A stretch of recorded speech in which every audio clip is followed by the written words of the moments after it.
So the sacred words have been said, the barley is offered, and the chickens just stare at it. No pecking, nothing. Total silence. Any sane commander would have said, okay, bad omen, let's hold off. But not Pulcher. No.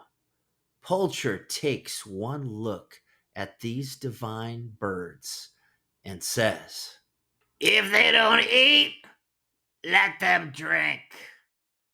Yep, he threw the sacred chickens into the sea. And the Carthaginians absolutely wiped the sea with them in the Battle of Drepana. They lost over 90 ships. 90! Rome went from sea power to sea shanty.